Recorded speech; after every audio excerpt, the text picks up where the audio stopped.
All right, well, welcome to the 2025 Jazwares San Diego Comic-Con panel. It's such, yeah. No, we consider ourselves incredibly lucky to have the opportunity to make toys. You know, being toy makers is one of those things that you think about maybe as a kid once or twice, but then you discard it as something that's like so far outside of the possibility of reality. But it's real.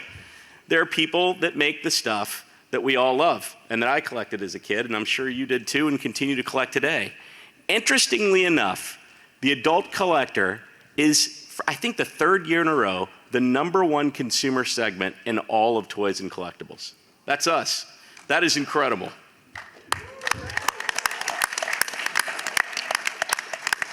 And that's where Jazwares shines. I'd say that Jazwares is one of the top, maybe the top, mass-oriented collector company in the world. We know how to make product at mass that allows you to get a great value and something very special.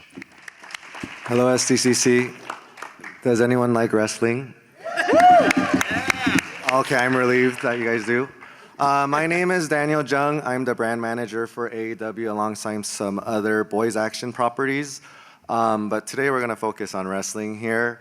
For me, one of the most rewarding aspects of working on this brand is getting to really immortalize those iconic, unforgettable moments that we can celebrate with talent.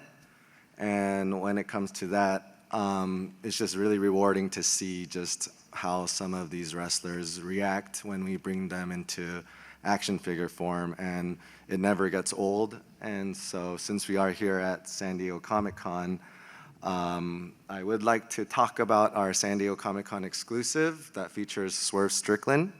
Whose house?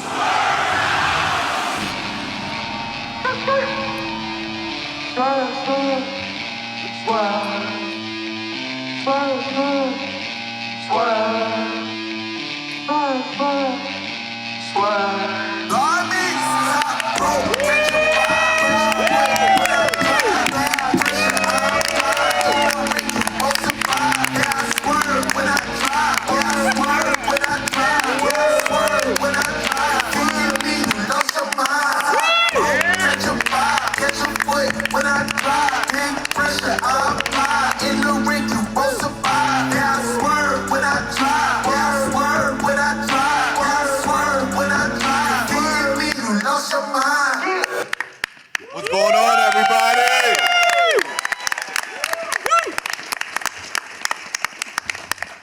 Hello, hello.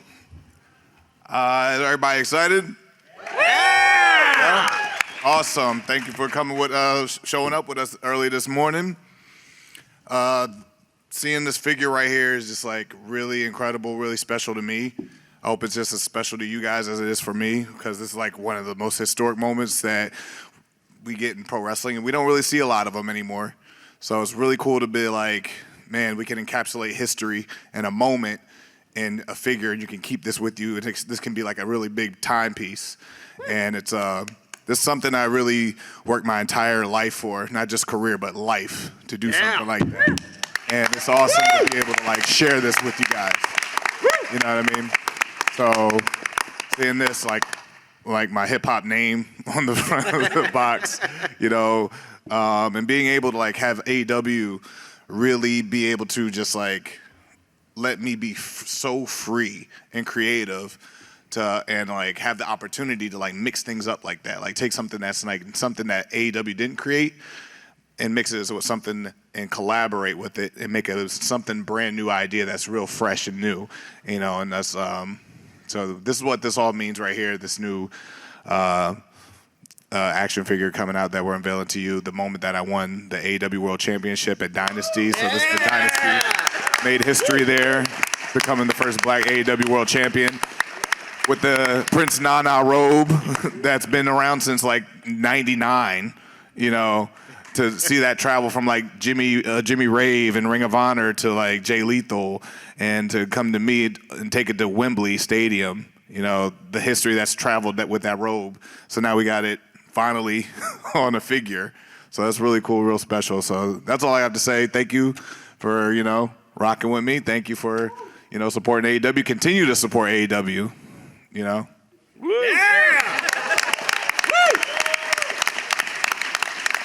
you, Swerve. Since you're here, do you want to stay and kind of see what else we have to show today? I'm very excited. Nobody told me shit, so I'm ready.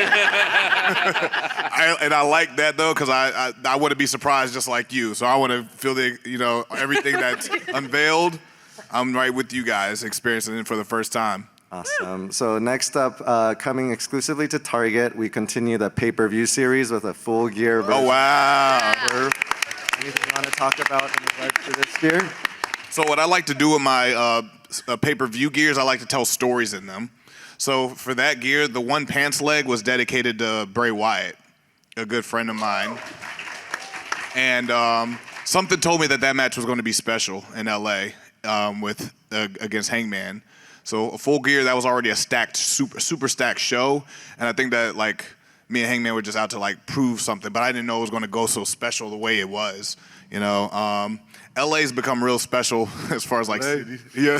Go Dodgers. Go Rams. I'm an LA Rams fan. Sorry for San Diego, y'all losing the Chargers and all that. Yeah, LA's become a real special place for me wrestling wise, because that's also Boyle Heights, where I did Lucha Underground, Hell of War.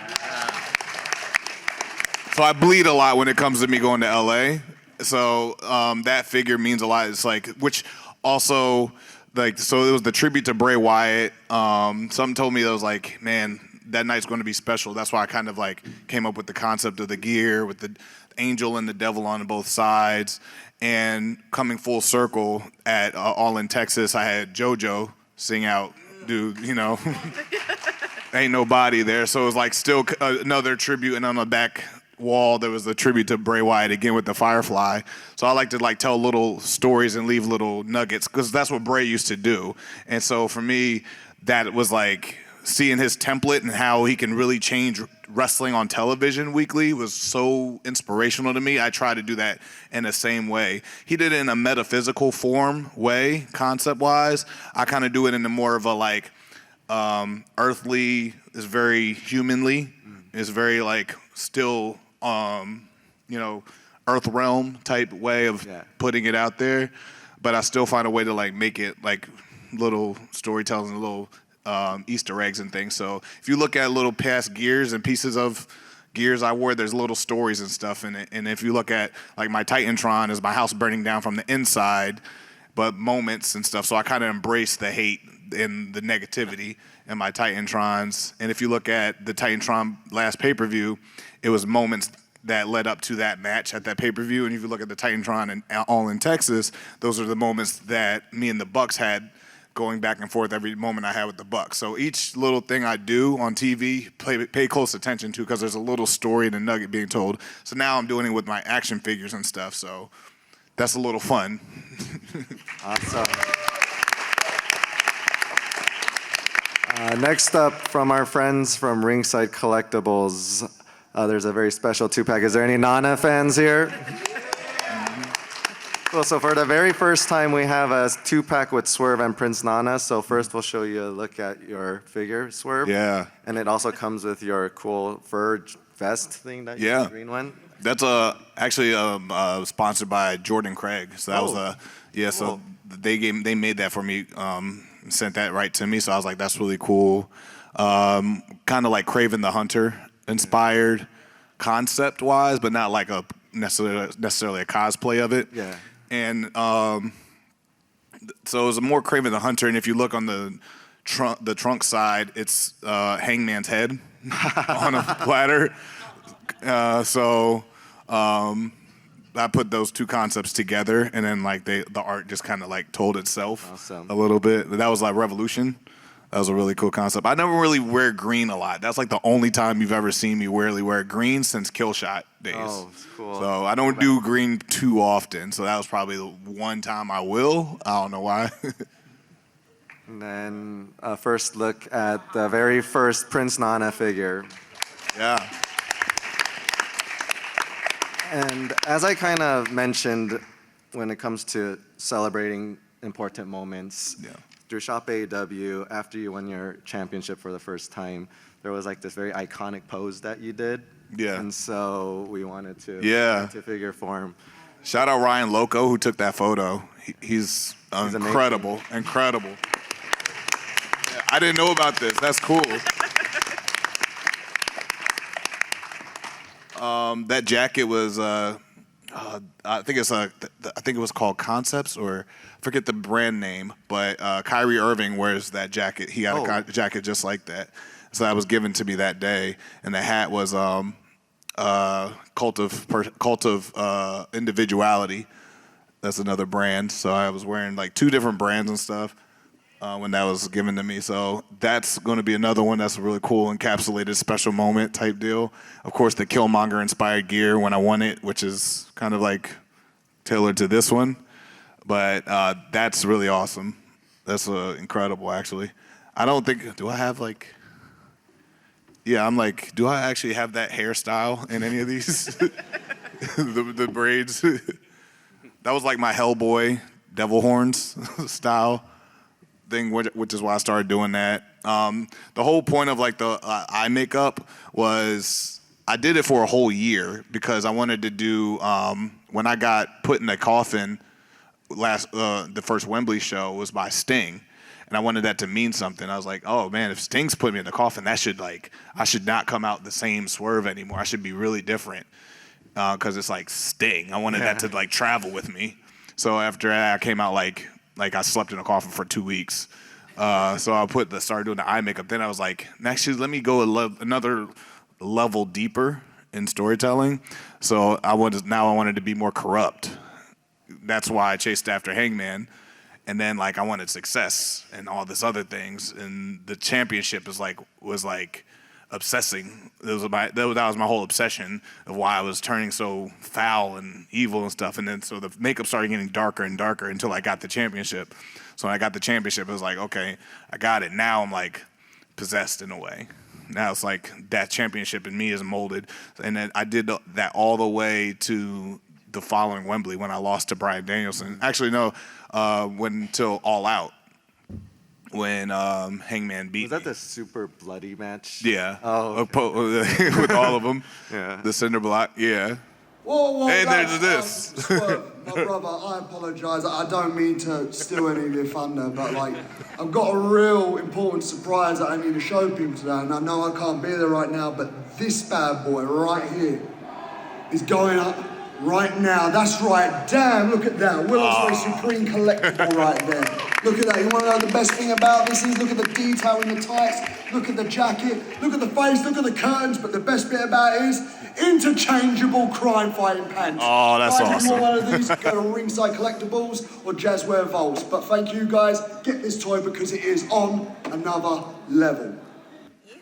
He did steal my thunder.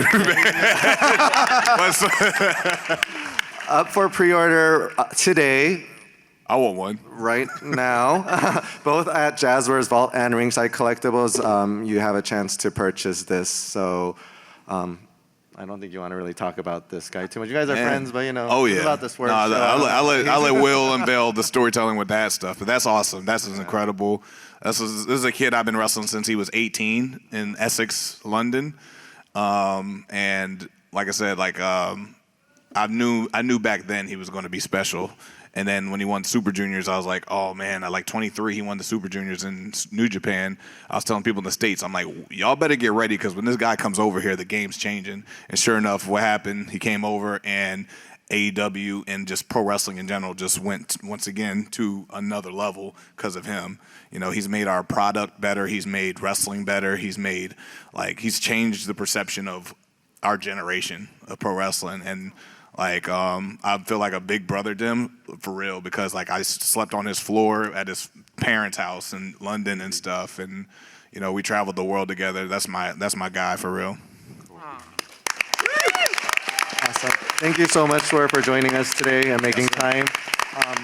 We do have some of your figures here. Did you want to maybe? Yeah. So yeah, I made a post on social media. I was like, who wants them?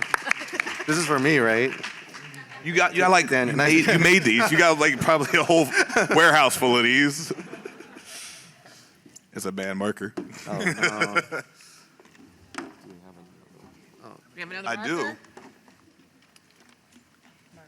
Chewy, do you have a marker? I'll bet you it's. It's bad too. Here's my guess. My guess is it's new. Yeah. We need to, here. I'll work on this over here. Yeah. But in the meantime, do we have any Swerve fans here? Yeah. I'll trade you for the figure. Oh, actually, that makes sense. So Swerve, how can we like figure out who's like your number one fan? Number one. Yeah. Man. Maybe do some trivia. Hey, you gotta get the sleeve. I hope. Damn. Yeah. Thank you. Are we? Or do I take questions or find out like number one? Yeah. How How, we doing how do you this? want to do this? We have about like 5 minutes. Oh man. Yeah, if anybody has any questions Yeah, for for the sure. I'll take great Swerve questions. Just can do. I Oh, guess here we no go. one- Swerve. Well, first off, I want to say thank you for the Ospreay with the so you can make the United Empire gesture. That's Yes. that's a good good one. Question for Swerve. It seemed you brought up a lot of your personal storytelling. I was wondering how much of it do you run it with Tony Khan before you like run it on I let Tony deal with like the bigger stuff on the show. For the first like year or so, yeah, I would go to Tony, but I built up such a rapport and a good relationship with them that they literally trust me with these kind of decisions. If you know what I mean. So I kind of just stick with like production team and creative, and they were like, oh yeah, that's going to be fine. And then we just do it, and like I just make sure not to clash with anybody else's creative on the show, so it's not like, you know, stepping on anything. But I kind of stay in a really own lane of mine, so it's very easy, so Thank you. I think we have time for one last question, and we're gonna have to wrap it up. Really quick, I just want to say thank you for being a true alternative. And my question is for Swerve. Is there one particular accessory you want on your action figure that you have yet to see? Ooh, that's a good question. Don't make this hard for us with legal. Thank you. I would say there's probably two. If you would do a throwback one, one would be the grill. I don't know how possible that would be to do something that small, and the chain. Probably those would be the two big ones. Actually, maybe a cinder block too. Yeah. Thank you so much, everyone, for coming today, and thank you, Swerve, for having. Okay, guys. So that concludes the Jazwares 2025 San Diego Comic-Con panel. We hope that you guys really enjoyed it. Thank you for joining us this morning. Thanks again.